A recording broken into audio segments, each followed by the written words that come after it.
मेरे दोस्तों, मेरे भाइयों, मेरी माता तुल्य बहनों, आज आपके चैप्टर बातचीत का हम तीसरा लेक्चर करने जा रहे हैं और ये वाला लेक्चर बहुत ही ज़्यादा इम्पोर्टेंट है क्योंकि इस चैप्टर का जो क्रक्स है, जो निचोड़ है, वो इसी लेक्चर में आपको मिलने वाला है।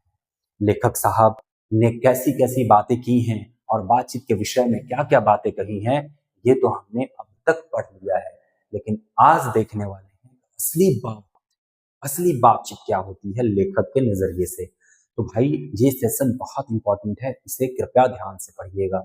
हम इससे पहले 2 लेक्चर कर चुके हैं और आज ये हमारा तीसरा लेक्चर है जहां हम देखने वाले हैं इस चैप्टर का सबसे महत्वपूर्ण पैराग्राफ को। हमारे लेखक साहब कहते हैं कि यूरोप के लोगों में बातचीत करने का हुनर होता है। जो यूरोप के लोग हैं वो बड़ी कमाल की बात करते हैं। उनकी इतनी विद्वता है, उनमें इतनी विद्वता है, उनमें इतना ज्ञान भरा है कि वो बहुत शानदार तरीके से बात करते हैं। उनके जो संवाद का तरीका है, वो मन मोह लेने वाला है। ये लेखक साहब कहते हैं कि उनमें बात करने का क्या गजब का हुनर, क्या गजब तरीके से यूरोप के लोग बात करते हैं। यूरोप से मतलब है इंग्लैंड के, फ्रांस के, जर्मनी के, इटली के, ये सब लोग यूरोप में ही आते हैं। डेनमार्क, हॉलैंड, ये सारा का सारा देश यूरोप में ही आता है। तो ये पूरा का पूरा यूरोप महादेश को ही लेकर लेखक ने हमारी चर्चा की है और कहा है कि भैया जो यूरोप के लोग हैं ना, अब यहाँ यूरोप के किसी खास देश की बात नहीं कही जा रही है, बल्कि पूरा का पूरा महादेश को एक साथ हमारे लेखक साहब ने समेटा है और बताया है कि जो यूरोप के लोग हैं उनमें बात करने की क्या गजब का हुनर, क्या गजब का टैलेंट होता है, क्या गजब तरीके से वो बात करते हैं। और उसे नाम भी दे दिया हमारा लेखक साहब, आर्ट ऑफ कन्वर्सेशन, बात करने की कला। ये भाई साहब, ये बात करना भी एक कला ही है, ये भी एक टैलेंट ही है। कई लोगों के पास ये टैलेंट है और इसी के बलबूते उन्होंने पूरी दुनिया पर शासन किया है, राज किया है। बात करने की कला हिटलर को रही तो पूरा तख्ता पलट कर दिया उसने जर्मनी का। बात करने की कला हमारे मोदी जी को है तो पिछले 15 साल से चूरन दे दे के और देश में देखो सख्त चला रहे हैं। तो ये बात करना दरअसल एक कला है, इसे सीखना पड़ता है। कोई भी माँ के पेट से सीख कर नहीं आता। ये बात और है कि माँ के पेट से आवाज मिल जाती है, लेकिन कैसे बोलना है, कब बोलना है, क्या क्या बोलना है, ये कला है भाई, ये हुनर है और इसे सीखना पड़ता है। तो लेखक साहब कहते हैं ये हुनर यूरोप के लोग में बड़ी गजब की पाई जाती है, बात करने की, और उसे नाम दिया गया आर्ट ऑफ कन्वर्सेशन। यहां तक कि बढ़ा है कि स्पीच और लेख दोनों इसे नहीं पाते हैं। मतलब आर्ट ऑफ कन्वर्सेशन जो यूरोप के लोगों में है, वो हमारे यहाँ के लोग यदि स्पीच दें तो भी कम लगने लग जाएगा उनके बात के सामने। उनकी बात की जो स्टैंडर्ड होती है, उनके बात की जो स्तर होता है, वो बहुत ही श्रेष्ठ होता है, बहुत ही ऊंचा होता है। उसके सामने हमारी स्पीच यानी भाषण, जिसमें बहुत कठिन कठिन और शानदार तरीके से और बिल्कुल ही शुद्ध रूप से जिसमें वाक्यों का प्रयोग किया जाता है भाषण में या लेख में, वो भी कमतर लगेगा उनके आर्ट ऑफ कन्वर्सेशन के सामने। इतना कमाल का वो बोलते हैं कि उनके आर्ट ऑफ कन्वर्सेशन के सामने हमारा लेख और हमारी स्पीच, हमारा भाषण दोनों ही टिक नहीं पाए, दोनों ही पानी कम चाय लगेंगे। यहाँ देखिए, इसकी पूर्ण शोभा काव्य कला प्रवीण विद्वान मंडली में है। ये बातचीत जो है, ये आखिर ये जो आर्ट ऑफ कन्वर्सेशन है, ये जो बातचीत करने का तरीका है यूरोप के लोगों का, जिसे हम आर्ट ऑफ कन्वर्सेशन कहते हैं, उसकी खूबी क्या है, उसमें ऐसी क्या स्पेशलिटी है, ऐसी क्या विशेषता है, वो हमारे यहाँ के लेख और हमारे यहाँ के अपने निबंध या स्पीच पर भारी पड़ जाता है। आखिर क्या खूबी है? दरअसल वो खूबी है उनके प्रवीण विद्वान मंडली में। मतलब वो इतने ज्यादा पढ़े लिखे हैं, इतने ज्यादा विद्वान हैं, इतनी ज्यादा उनके पास ज्ञान है कि उसी ज्ञान की बदौलत उनमें ये काव्य कला शोभामान हुई है। पूर्ण रूप से इस काव्य कला का शोभामान तब हो पाया उनमें जब उनके पास बहुत ज्यादा ज्ञान।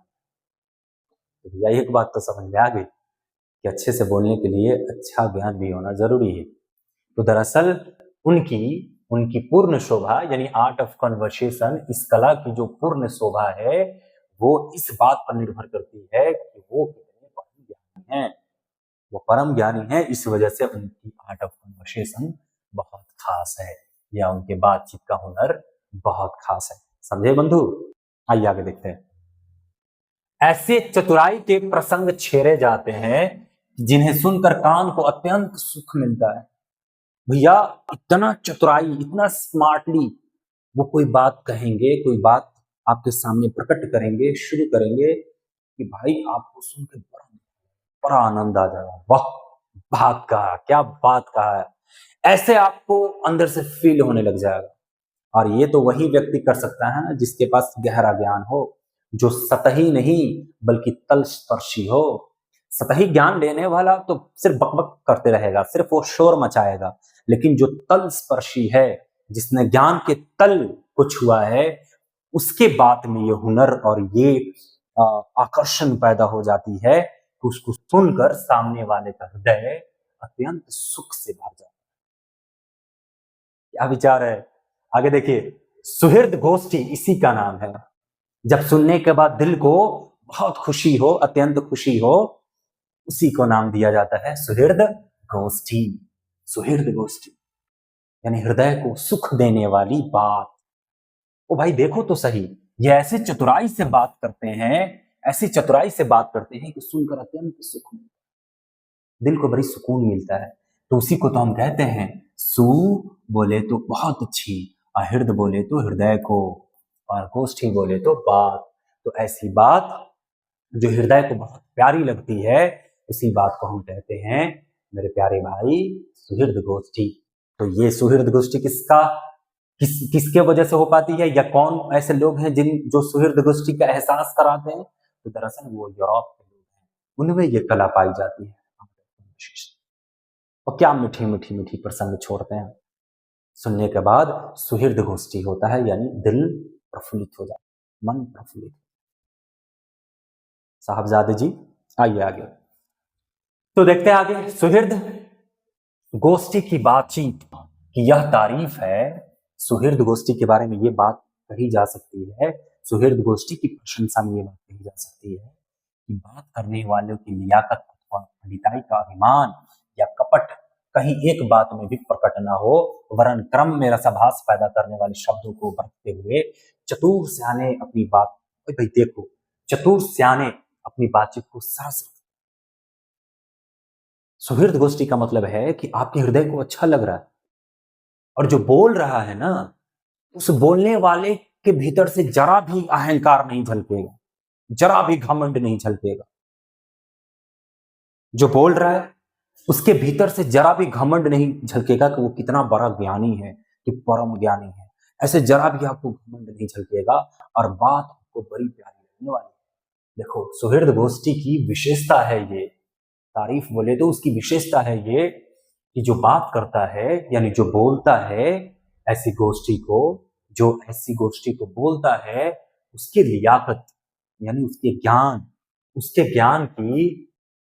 उसके लियाकत अथवा पंडितई, मतलब दोनों का मतलब ज्ञान ही है, कि उसके ज्ञान की अभिमान या उसके बात करने में क्या षड्यंत्र छिपा है, कपट छिपा है, ना ही ज्ञान का अभिमान समझ में आएगा आपको, ना ही उसके बात करने में क्या षड्यंत्र छिपा है, क्या मकसद है उसके बोलने का या मीठी मीठी जबान चलाने का, उसका मनसा क्या है, ये भी आपको मालूम नहीं चल पाएगा।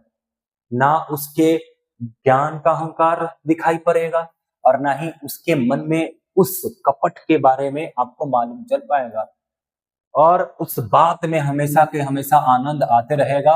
बड़ी चतुराई से ये ऐसे ऐसे शब्द को चुनेगा जिसमें आपको हमेशा रस, बहुत चतुराई से ऐसे ऐसे शब्द को चुनेगा ये बात करने वाला, सुहृद गोष्ठी वाला, कि आपको हमेशा रस मिलते हैं, आप एकदम रसस्वादन करते रहोगे, रस का स्वाद लेते रहोगे, और उसके बाद में उसकी कपट और ना ही उसकी कोई षड्यंत्र और ना ही उसकी कोई मनसा भाप भी सकोगे। क्या कमाल का हुनर है, उसके मन को भी नहीं भाप सकोगे और उसके बाद से प्रसन्न भी रहो, खुश भी रहो। तो ये कमाल का हुनर दरअसल आर्ट ऑफ कन्वर्सेशन कहलाता है, जो यूरोप के लोगों में पाया जाता है। इसे सुनकर आपका मन बहुत ही प्रफुल्लित हो जाए। समझे बंधु? देखिए आगे, वह रस हमारे आधुनिक शुष्क पंडित की बातचीत में, जिसे शास्त्रार्थ कहते हैं, कभी आवेगा ही नहीं। और भाई साहब, जो रस आर्ट ऑफ कन्वर्सेशन में मिलता है, सुहृद गोष्ठी में मिलता है, यूरोप के लोगों की बातचीत में मिलता है, वैसा रस, वैसा आनंद हमारे यहाँ के जो पंडित लोग हैं, जो हमारे यहाँ के ज्ञानी लोग हैं, और वो जब शास्त्रार्थ करेंगे, यानी एक दूसरे से ज्ञान ज्ञान की बात करेंगे, ज्ञान बहस करेंगे, ज्ञान प्रदान करेंगे, तो वो रस हमारे यहाँ नहीं मिलता। ये बड़ी विचित्र बात है। हमारे यहाँ ज्ञान का भंडार है, हमारे यहाँ शास्त्रों की जब बात हो, हमारे यहाँ जब ग्रंथों की बात हो, तो उससे ज्यादा आनंद, उससे ज्यादा रस किसमें आना चाहिए? दुनिया का ऐसी कोई चीज नहीं है जो उससे ज्यादा रस दे सके।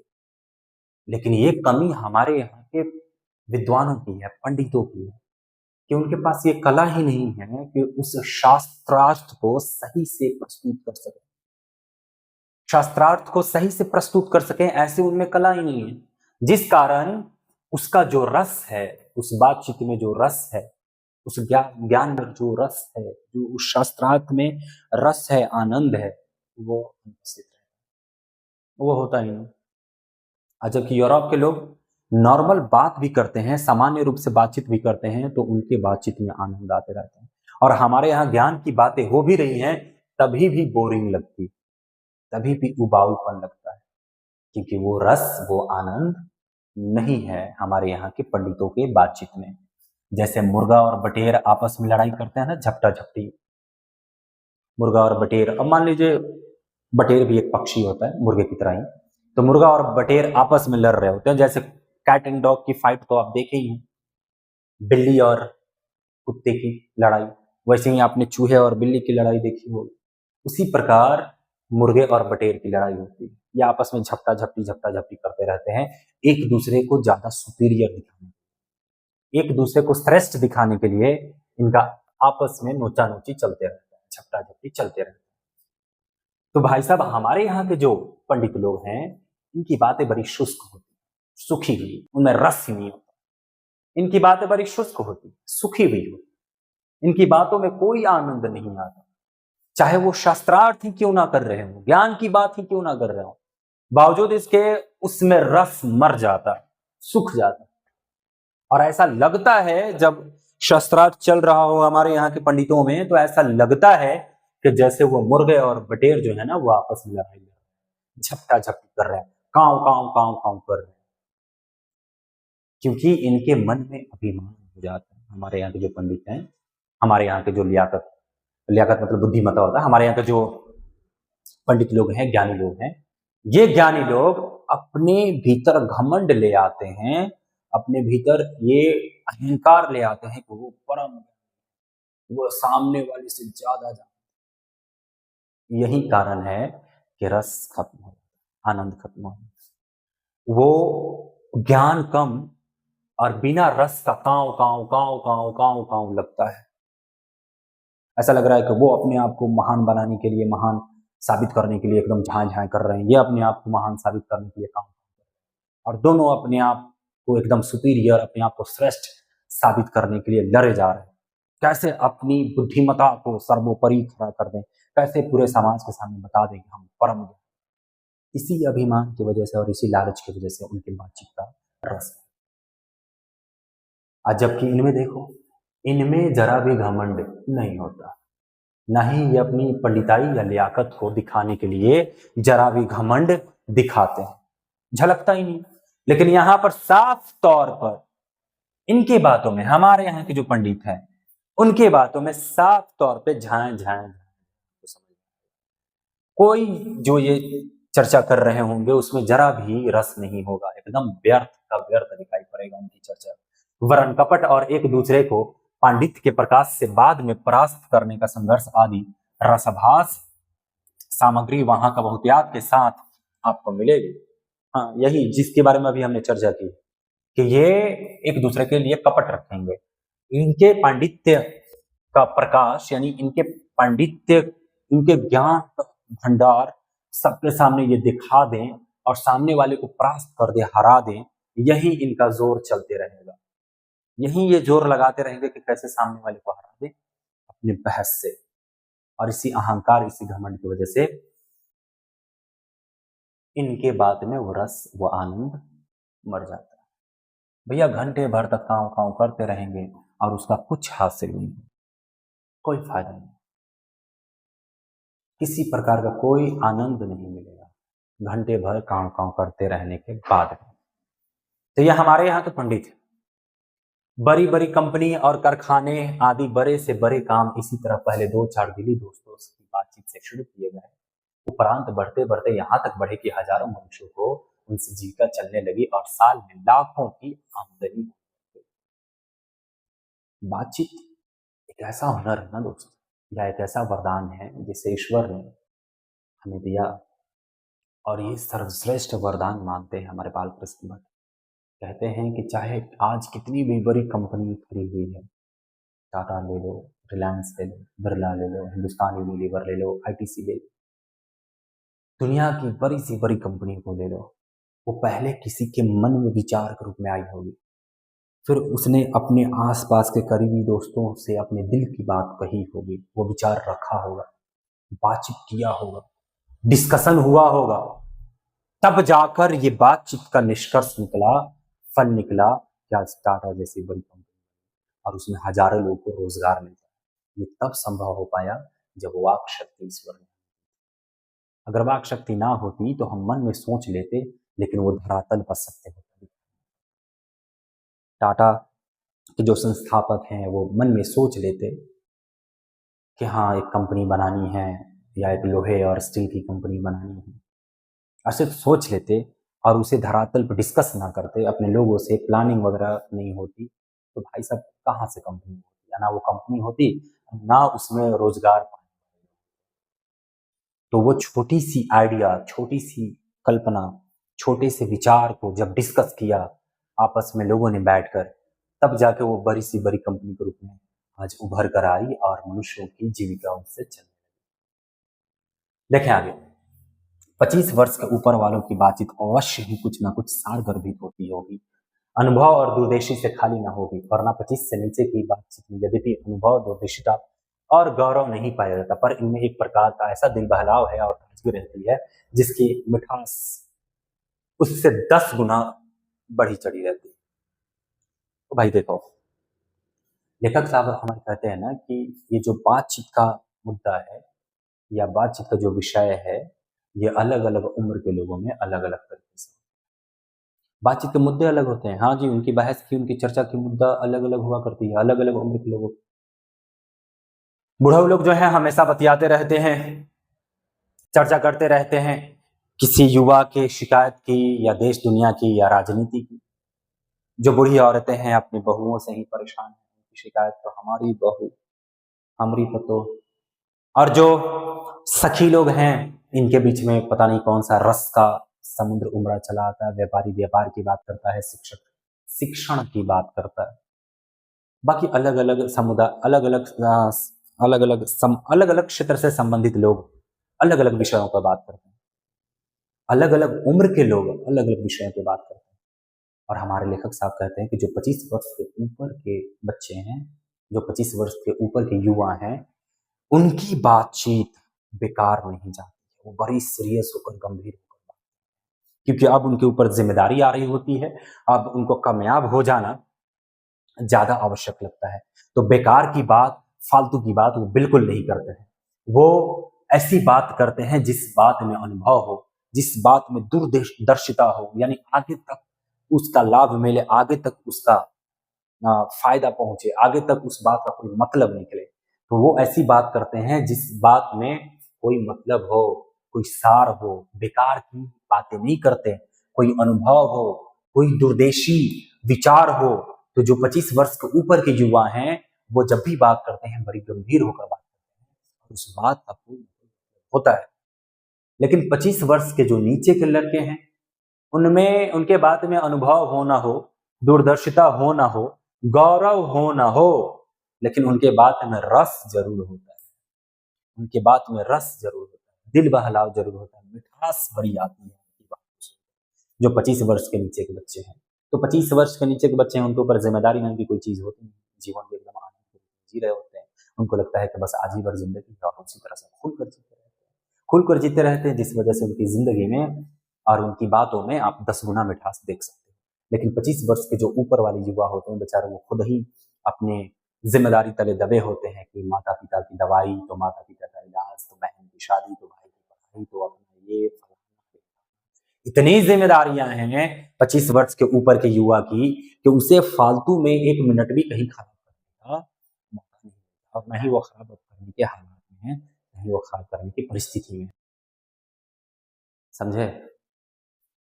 खराब करने की परिस्थिति में नहीं है वो, तो उसकी बात जब भी होगी सारगर्भित होगी, मतलब होगा उसमें। उसकी बात जब भी होगी मतलब वाली होगी, दूरदर्शिता वाली होगी, अनुभव वाली होगी, बेकार की बातें नहीं करेंगे। लेकिन 25 वर्ष के नीचे के लोग जितना बकवास करा लो उनसे। आगे हमारे लेखक साहब कहते हैं, ध्यान दीजिएगा, आगे कहते हैं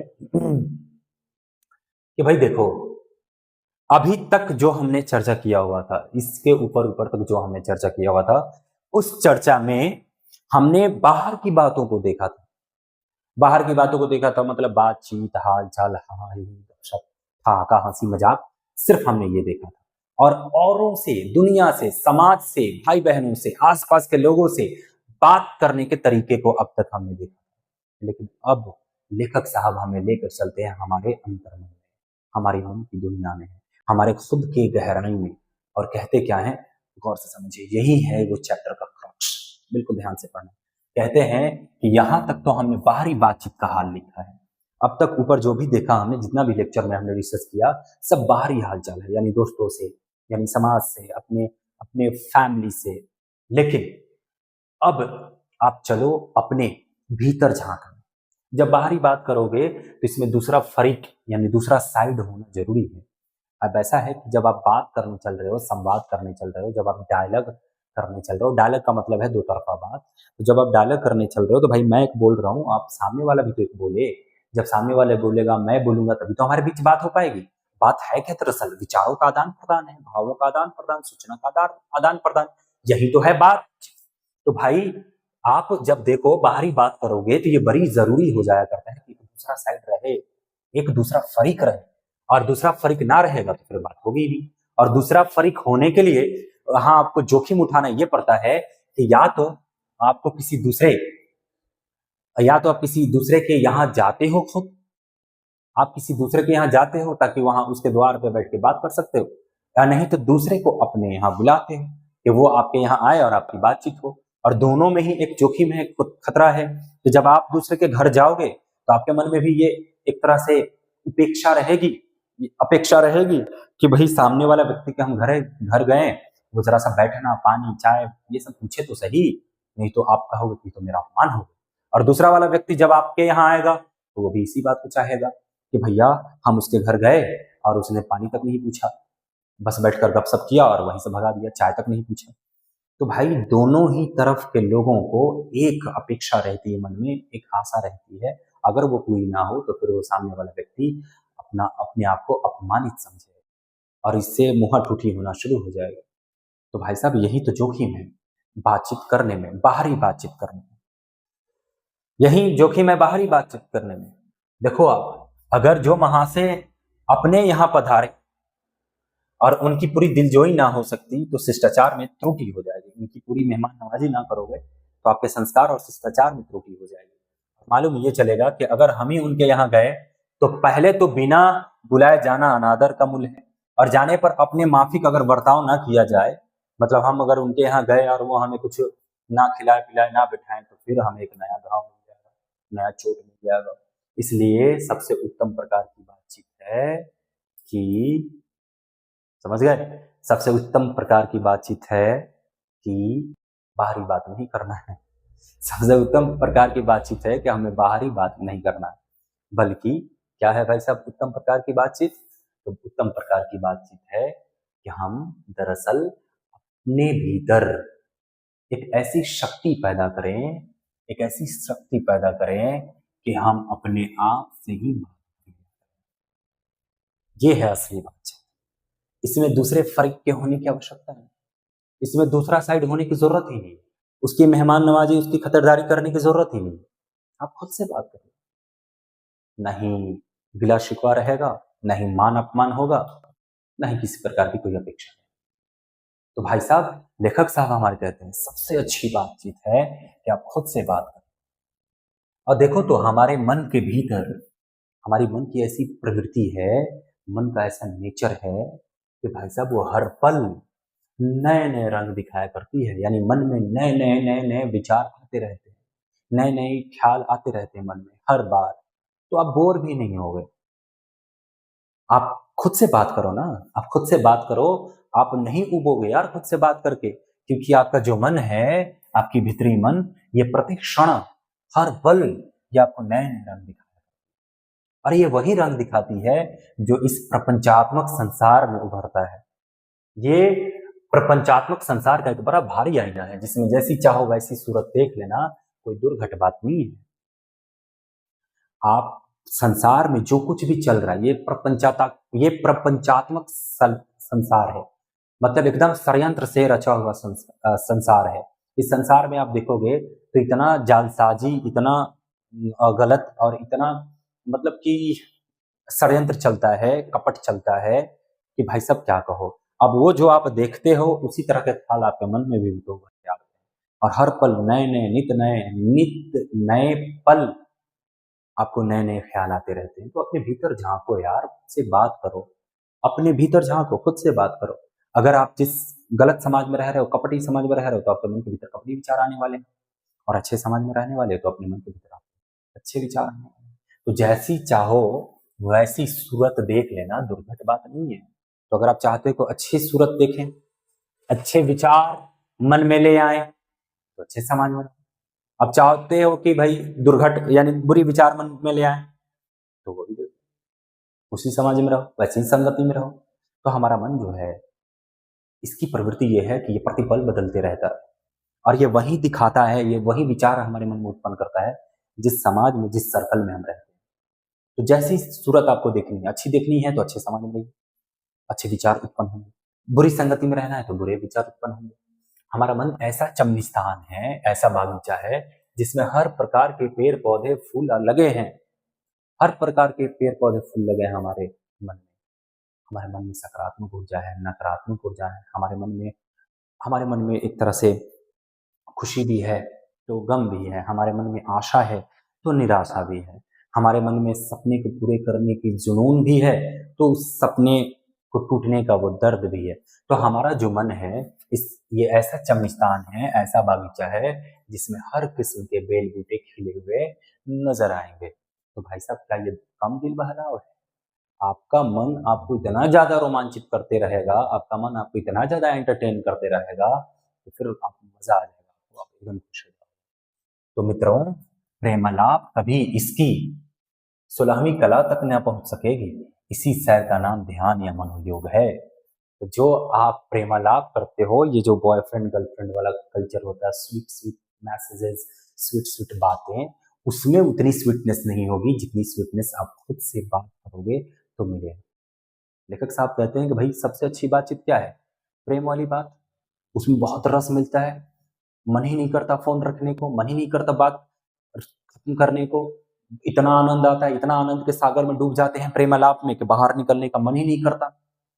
तो लेखक साहब कहते हैं उससे भी कहीं ज्यादा, जो आपको जितना आपको प्रेमालाप में आनंद आता है, उससे भी कहीं ज्यादा आपको आनंद आएगा खुद से बात, स्वयं से बात करके। जो प्रेमालाप की 16वीं, प्रेमालाप जो है आपके आत्मवार्तालाप की 16वीं कला तक भी ना पहुंच सकेगी। इतनी ज्यादा खूबी है आपको जब खुद से आप बात करो, इतनी ज्यादा रस, इतना ज्यादा रस, इतना ज्यादा आनंद आए। इसी सैर का नाम ध्यान है। खुद से बात करना ही कहलाता है ध्यान। जब आप खुद के भीतर झांकोगे, खुद को तलाशोगे, खुद से बात करोगे, तो इसी को कहेंगे ध्यान या चित्त को समझे। और ये 1-2 दिन की कहानी है बुआ, ये 1-2 दिन में नहीं होने वाला है। ये जो अपने मन को साधना है, अपने मन को सही दिशा देना है, अपने मन को अच्छे विचारों से भरना है, अपने आप से बातें करनी है, अपने आप को नियंत्रित करना है, अपने गहराइयों में डूबना है, खुद की तलाश करनी है, अपने जीवन का उद्देश्य समझना है। ये सारी चीज एक आपको इसके लिए मनोयोग करना होगा, ध्यान करना होगा, और उसमें भाई साहब बहुत समय लगने वाला, वर्षों लग जाते हैं। वर्षों के अभ्यास के बाद यदि हम थोड़ी सी भी मनोवृत्ति स्थिर कर अवाक होकर अपने मन के साथ बातचीत कर सकें तो मानो का भाग्य। अरे आपके भाग बड़े अच्छे होंगे, आपके नसीब बड़े अच्छे होंगे जो वर्षों के अभ्यास के बाद भी जरा भी अगर थोड़ा सा भी अगर अपने मन को नियंत्रित कर सकते हो आप, थोड़ा सा भी अपने मन को समझ लेते हो आप, थोड़ा सा भी अपने मन को अपने मन को झांक कर लेते हो, वर्षों के साधना योग के बाद समझो भाई साहब, समझो कि तुम्हारे भाग खिल गए हैं, तुम्हारे नसीब खिल गए हैं, खुल गया तुम्हारी किस्मत, क्योंकि वहां से फिर तुम समझ पाओगे कि तुम क्या हो। बुद्ध ने यही तो किया था। अरे बुद्ध ने यही किया था, मनोयोग, साधना, खुद को जाने थे, तभी वो बुद्ध बने थे, सिद्धार्थ थे वो। तो खुद से बात करिए, ये सबसे अच्छी बात है। एक वाक शक्ति मात्र के दमन से ना जाने कितने प्रकार का दमन हो गया। अगर ना बोलने की कला ईश्वर दिया होता, या बोलने की क्षमता ईश्वर ना दिया होता, तो कई सारी चीजें खत्म हो, कई सारी चीजें खत्म। लेकिन ये बातचीत करने की कला जो है ईश्वर ने जो हमें दी है, उसका बहुत बहुत शुक्रगुजार है हम ईश्वर के। हमारी जिह्वा कतरनी के समान सदा स्वच्छंद चला करती है। यदि उसे हमने काबू कर लिया तो क्रोधाधिक बड़े से बड़े अजेय शत्रुओं को भी बिना प्रयास के जीत लेंगे। अब ऐसा है कि भाई साहब, वाक शक्ति ईश्वर ने तो दे दी हमें, ये इतना शानदार और कमाल का वरदान है कि पूरी दुनिया इस पर नाज करती है। लेकिन नाज करे, बेहतर बात है। इसका नाजायज फायदा जो उठाते हैं लोग, बक बक बक बक करते रहते हैं हमेशा, इसका ये दुष्परिणाम निकलता है कि बड़े से बड़े लड़ाई झगड़े, बड़े से बड़े शत्रु इसी। अभी ट्रंपवा को देखो, कितना बकबक कर रहा है। बकबक करने के चक्कर में उसने क्या किया, अभी उसने क्या किया, अभी क्या तहलका मचा रखा है। पूरा एकदम समझो कि तीसरे विश्व युद्ध की तरफ ये लोग निकल रहे हैं। ईरान, इजराइल, अमेरिका, इधर सऊदी अरबिया, इन सारे लोगों पर हमला हो रहा है, मारपीट चल रही है। इधर से पीछे से बैकडोर से रशिया और चाइना भी सपोर्ट कर रहे हैं। तो भाई अभी आपको 6, 7, 8 देश मिल रहे हैं जो साथ में युद्ध में लपेटे जा चुके हैं। ये ट्रंपा के बकबक करने की वजह से ही हुआ है। तो ये बातचीत वाक शक्ति ईश्वर ने दी है, बहुत अच्छी बात है, लेकिन हमने इस जिह्वा पर नियंत्रण नहीं किया, जिसके कारण हमने अपने सामने कई से शत्रु। अगर हम इस जिह्वा को नियंत्रण कर दें, जो कतरनी की तरह चलती रहती है, अगर हमने इसको काबू कर लिया, तो भाई साहब हम बड़े से बड़े शत्रु को भी जीत लेंगे। किसी से लड़ाई झगड़ा नहीं होगी, बड़े से बड़े शत्रु को अपने वश में कर लेंगे। लेकिन ट्रंपा को देखो, इतना बकबक कर रहा है कि बड़ा सा बड़ा शत्रु पैदा कर दे रहा है। वश में नहीं कर रहा है, बल्कि छुट्टा छोड़ दे रहा है, पैदा कर रहा है। वो एकदम से जैसे कि दावत दे रहा है कि आ बैल मुझे मार। ये वाली कहानी। तो ईरान तो अभी सबक सिखा ही रहा है। इसलिए अवाक रह अपने बातचीत करने का यह साधन यावत साधनों का मूल है।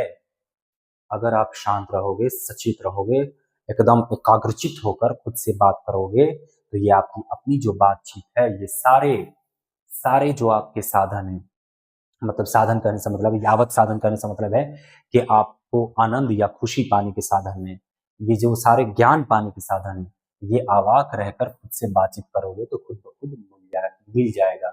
यही सारे साधनों का मूल है, जड़ है। शक्ति परम पूज्य मंदिर है, परमात्मा का एकमात्र सोपान है। यही यही वाक शक्ति। किससे? आत्म वार्तालाप करके। जब आप आत्म वार्तालाप करोगे तो आपका मन पूरा मंदिर की तरह एकदम पवित्र हो जाएगा और शक्तिमय हो जाएगा, दृढ़ हो जाएगा। साथ ही साथ आपको अमरता की प्राप्ति हो जाएगी, आपको मोक्ष की प्राप्ति हो जाएगी। एकमात्र आपके मोक्ष की सीढ़ी अगर कोई है, सोपान कोई है, तो वो है आपकी आत्म वार्तालाप, अवाक होकर खुद से बात करना। समझे भाई? तो ये है था अपना चैप्टर बातचीत। आया मजा? ऐसे ही मजा आएगा। अब अगली क्लास में हम इसका ऑब्जेक्टिव करने वाले हैं। कृपया आप लोग भी इस चैप्टर को एक बार खुद से पढ़ें, समझें, और भी मजा आएगा। जो बातें मुझसे छूट गई होंगी वो आप पढ़ोगे तो और आनंद आएगा। एक एक चीज को समझना, इसको महसूस करना, अपने जीवन में उतारने की कोशिश करना। ठीक है भाई? चलिए मिलते हैं अगले क्लास में। धन्यवाद।